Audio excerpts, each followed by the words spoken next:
తెలంగాణ ప్రభుత్వం ప్రతిష్టాత్మకంగా నిర్మించబోతున్న future city నుంచి అమరావతి రాజధాని మీదుగా బందరు పోర్టుకు 12 లైన్ల గ్రీన్ ఫీల్డ్ హైవే నిర్మాణానికి సంబంధించి తెలంగాణ ప్రభుత్వం బ్లూ ప్రింట్ తయారు చేసి కేంద్ర ప్రభుత్వానికి పంపించింది.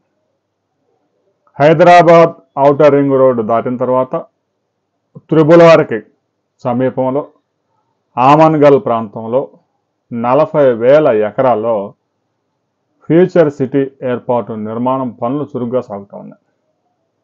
ఔటర్ రింగ్ రోడ్ నుంచి ఆర్ఆర్ఆర్ ఫ్యూచర్ సిటీ వరకు 4,600 కోట్ల రూపాయలతో 12 లైన్ల టాటా గ్రీన్ ఫీల్డ్ హైవేని తెలంగాణ ప్రభుత్వం నిర్మిస్తామని ఇప్పటికే టెండర్స్ కూడా పిలిచారు. ఆ పనులు రాబోయే 2-3 నెలల్లో ప్రారంభం కాబోతుంది. మనం గతంలో కూడా చెప్పుకున్నాం, హైదరాబాద్ నగరం కానీ, బెంగళూరు కానీ, పూణే కానీ, ఢిల్లీ కానీ, చెన్నై కానీ నగరాలు కిక్కిరిసిపోయాయి. నగరానికి సామర్థ్యానికి మించి జనాభా చేరింది. గంటకి కనీసం 10 కిలోమీటర్ల ప్రయాణం చేసే సామర్థ్యం కూడా ఆ నగరాలకు లేదు.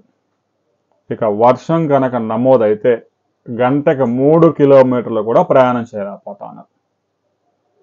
ఐటీ ఉద్యోగులు, డాక్టర్లు, నిపుణులు ట్రాఫిక్లో ఇరుక్కుపోయి నానా హింస పడుతూ ఉన్నారు. అందుకే తమిళనాడు ప్రభుత్వం చెన్నైకి దూరంగా ఒక 40 కిలోమీటర్ల దూరంలో ఒక నగరాన్ని డెవలప్ చేస్తూ ఉంది, శాటిలైట్ సిటీని. హైదరాబాద్కి 40 కిలోమీటర్ల దూరంలో ఫ్యూచర్ సిటీ రాబోతూ ఉంది. అయితే ఫ్యూచర్ సిటీకి ముఖ్యంగా తెలంగాణ మొత్తానికి పోర్టు లేకపోవడం ఒక మైనస్. అందుకే ఫ్యూచర్ సిటీ నుంచి అమరావతి మీదుగా బందర్ పోర్టుకి 12 లైన్ల గ్రీన్ ఫీల్డ్ హైవేని ఏర్పాటు చేయాలని తెలంగాణ ప్రభుత్వం నిర్ణయించింది. ఇందుకు సంబంధించిన బ్లూ ప్రింట్ని సిద్ధం చేసింది.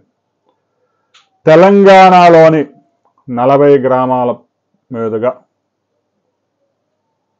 ఆంధ్రప్రదేశ్లోని 3 జిల్లాల గుండా 60 గ్రామాలను దాటుకుంటూ బందర్ పోర్ట్ వరకు 297 కిలోమీటర్ల ఈ గ్రీన్ ఫీల్డ్ హైవేకి సంబంధించి రాబోయే 2 నెలల్లోనే డిపిఆర్ సిద్ధం చేయబోతా ఉన్నారు. ఆంధ్ర నుంచి విజయవాడ, ముఖ్యంగా అమరావతి రాజధాని విజయవాడ ఈ పరిసర ప్రాంతాల నుంచి హైదరాబాద్ నగరానికి వెళ్ళాలంటే విజయవాడ మీదుగా హైదరాబాదు పూణే వెళ్ళే జాతీయ రహదారే, వేరే మార్గం లేదు. ఇక రైలు మార్గం మరింత దూరం ఖమ్మం, వరంగల్ మీదుగా హైదరాబాద్ వెళ్లాల్సి ఉంటుంది. అందువల్ల ఫ్యూచర్ సిటీ నుంచి 297 కిలోమీటర్లతో బందర్ పోర్టుకు చేరుకోవచ్చు. కేవలం 240 కిలోమీటర్లతో అమరావతి రాజధానికి చేరుకోవచ్చు. అమరావతి రాజధాని నుంచి హైదరాబాద్ వెళ్లే వారికి కూడా 50 కిలోమీటర్ల దూరం తగ్గుతుంది. ఇక రాబోయే 2-3 నెలల్లోనే దీన్ని డిపిఆర్ సిద్ధం చేయబోతా ఉన్నారు. దాదాపుగా 35,000 కోట్ల రూపాయల వ్యయంతో ఈ డిపిఆర్ సిద్ధం కాబోతా ఉంది. అయితే ఒకేసారి 12 లైన్లకి కేంద్ర ప్రభుత్వం ఆమోదం తెలుపుతుందా? ముందుగా 6 లైన్స్ నిర్మించి ఆ తర్వాత 15 సంవత్సరాల తర్వాత ట్రాఫిక్ పరిశీలించి ట్రాఫిక్ పెరిగిన తర్వాత మరో 6 లైన్స్కి డెవలప్ చేస్తారనేది కేంద్ర ప్రభుత్వం, కేంద్ర జాతీయ రహదారుల సంస్థ అధికారులు నిర్ణయించాల్సి ఉంది. అయితే ఈ 12 లైన్ల హైవేతో పాటుగానే ప్యారలల్గా హై స్పీడ్ రైల్వే కారిడార్ కూడా ఏర్పాటు చేయాలని తెలంగాణ ప్రభుత్వం కేంద్రాన్ని కోరుతోంది. దీని మీద కూడా ఈ హైవేతో సమాంతరంగా రైల్వే కూడా భూమిని సేకరిస్తే భూసేకరణ ఈజీ అవుతుంది.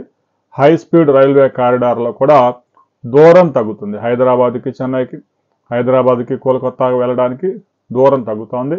2 తెలుగు రాష్ట్రాలు, 2 రాజధానుల మధ్య ఒక బాండింగ్ ఏర్పడుతుంది పెట్టుబడులు పెట్టేవారికి.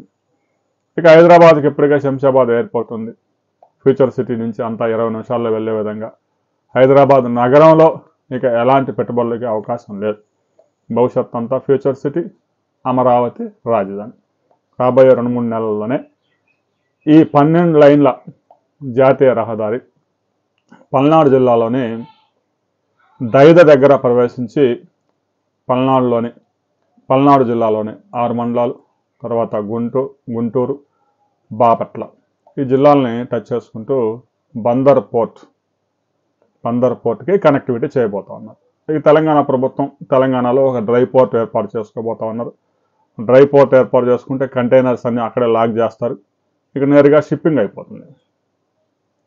రాబోయే రోజుల్లో తెలంగాణకి ఆంధ్రప్రదేశ్కి జీవనాడిలా ఈ జాతీయ రహదారి ఉపయోగపడబోతా ఉంది.